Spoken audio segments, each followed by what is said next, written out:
প্রতিবেশীর ঘরে আগুন, তপ্ত নেপাল, আর তার আঁচ নেপাল বাংলা সীমান্তে।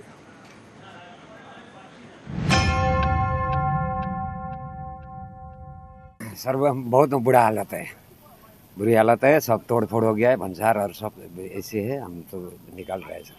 अभी क्या आग जल रहा है? नहीं, अब थोड़ा जल रहा है, बुझा रहा है सर। डर है।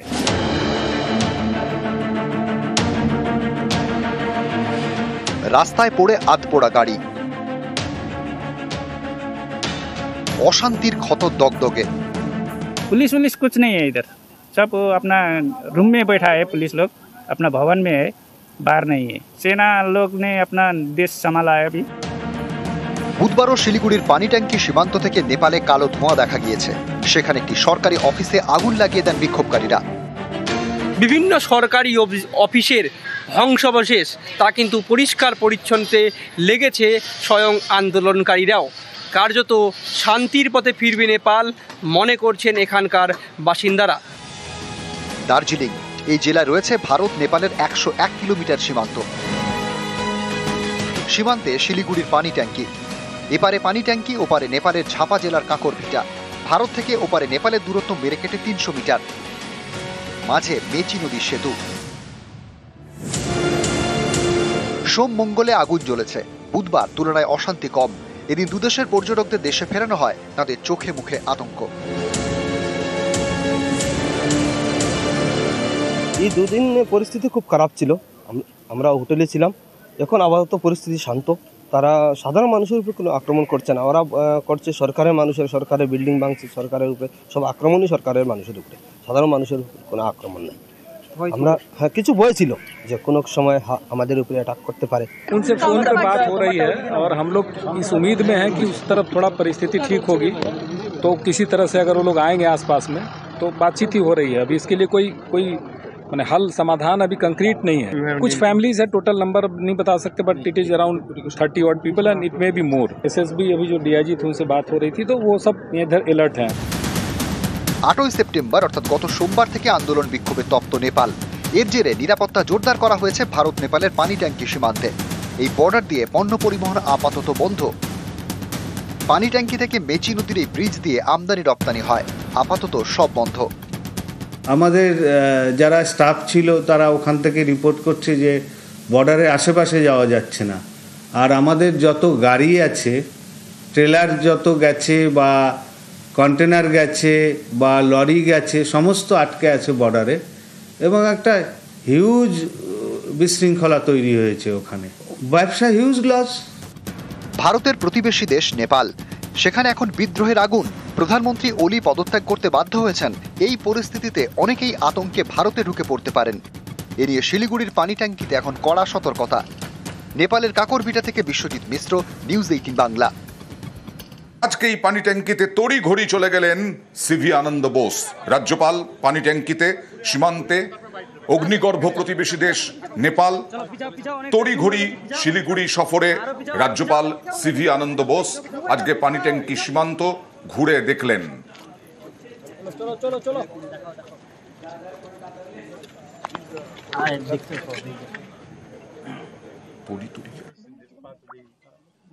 Everything is calm, quiet, normal.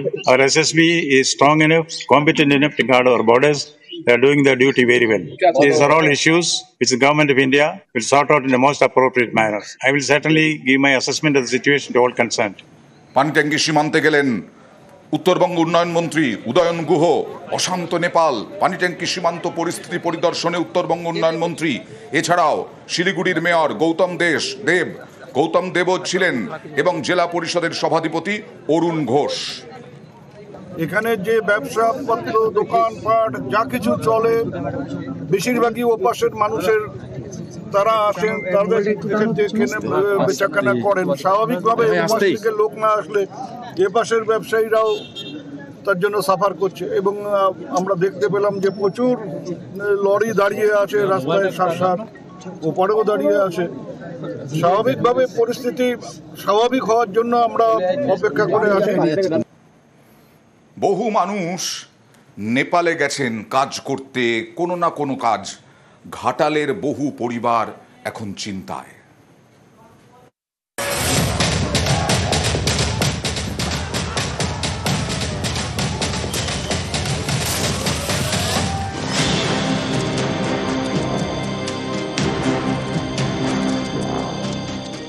Nepal জুড়ে অশান্তির আগুন। আর এটা কাঠমান্ডু ভবন, এখানে শান্তি। এই কাঠমান্ডু ভবন নেপালে নয়, ঘাটালে, পশ্চিম মেদিনীপুরের ঘাটালের কুশপাতা। এখানকার বাসিন্দা নরেন্দ্র মাইতি প্রায় 20 বছর ধরে কাঠমান্ডুতে সোনার দোকান চালিয়েছেন। এই কারণেই তার বাড়ির নাম কাঠমান্ডু ভবন। 2019-এ করোনার সময় নেপালের দোকান গুটিয়ে ঘাটালে ফেরেন নরেন্দ্র মাইতি। সেই নেপাল এখন বিদ্রোহের আঁচে গরম, আর ঘাটালের কাঠমান্ডু ভবন চুপচাপ।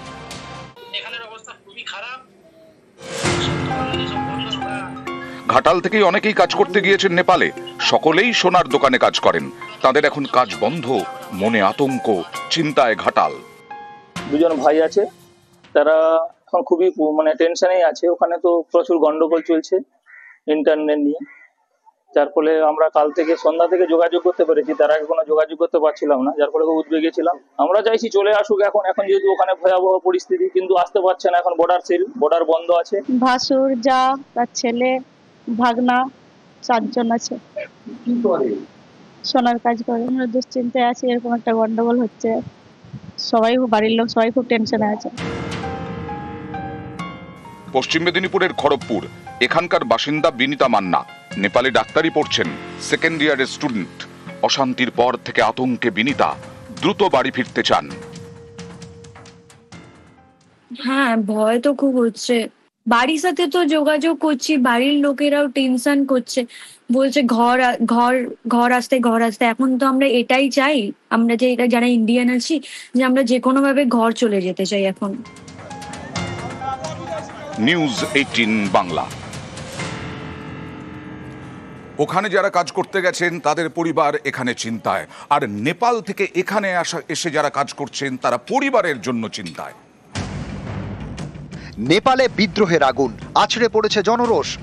লুটপাট, ভাঙচুর, আগুন, গুলি, মৃত্যু, কিছুই বাদ যায়নি।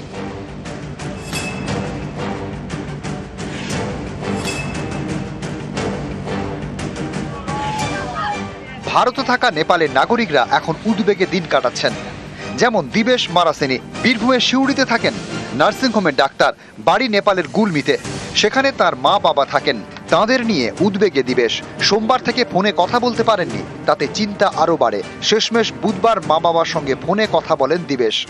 কথা হলো তো খুব দয়নীয় স্থিতি। আমি তো জানতাম না, শুনে একটু অবাক লাগলো, এত কিছু হয়ে গেছে নেপালে। কাঠমান্ডুতে একদম চরম লেভেলে আন্দোলন চলছে। আর এমনি গ্রামের দিকে এটা খুব যায়নি, বা আমার গ্রামের দিকে বাবা মা যেখানে আছে মোটামুটি ঠিক, এখন ঠিকঠাক আছে। ওইদিকে রিস্কোপটা যায়নি, প্রকোপটা পড়েনি।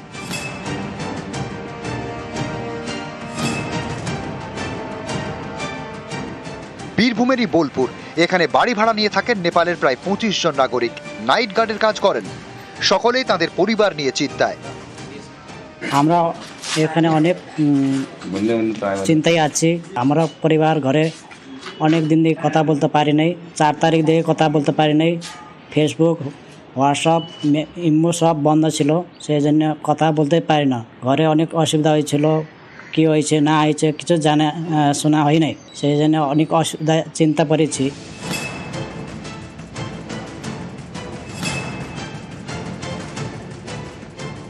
কলকাতার মিন্টো পার্কে থাকেন গুঞ্জা শ্রেষ্ঠা, বেসরকারি স্কুলে পড়ান, পরিবার থাকে নেপালে। পরিবারের সদস্যদের সঙ্গে কথা বললেও চিন্তা কাটছে না। फैमिली काठमांडू में ही रहते हैं, वो लोग के साथ में मेरा संपर्क होते रह रहा है। आज से थोड़ा आर्मी ने वहाँ पूरा कब्जा कर लिया है, आर्मी शासन हुआ है, तो अभी शांत है काठमांडू में, उतना वो झमेला नहीं है।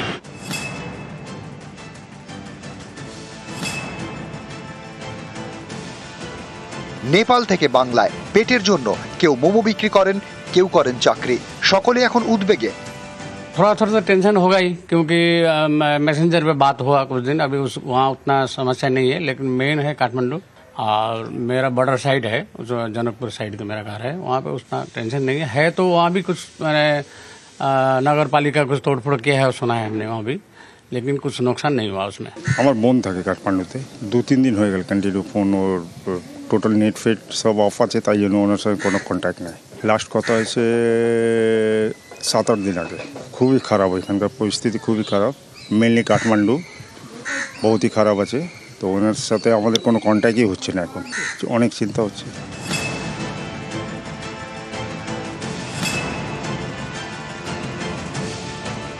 নেপালের জনকপুরের বাসিন্দা বদ্রী বিক্রম থাপা হাওড়ায় থাকেন, বেসরকারি স্কুলে পড়ান। সোমবার থেকে বাড়ির সদস্যদের সঙ্গে কথা বলতে পারেননি। শেষমেশ বুধবার কথা হয়েছে, কিন্তু উদ্বেগ কমছে না। খবরের আপডেট পেতে সারাক্ষণ চোখ মোবাইল ফোনে। অনেক কিছু ঘটনা হয়েছে, কিন্তু এই ঘটনাটা মানে একবারে মর্মান্তিক ঘটনা, ভাবা যায় না এই ঘটনা নেপালে। আমরা কিন্তু খুবই দুঃখিত। সেনাপতি আশা করছি যে দেশকে তো রক্ষা করে, ওনারে তো রক্ষা করে, এবারে আরো ওনাদের উপরে দায়িত্ব পড়েছে। নিউজ 18 বাংলা।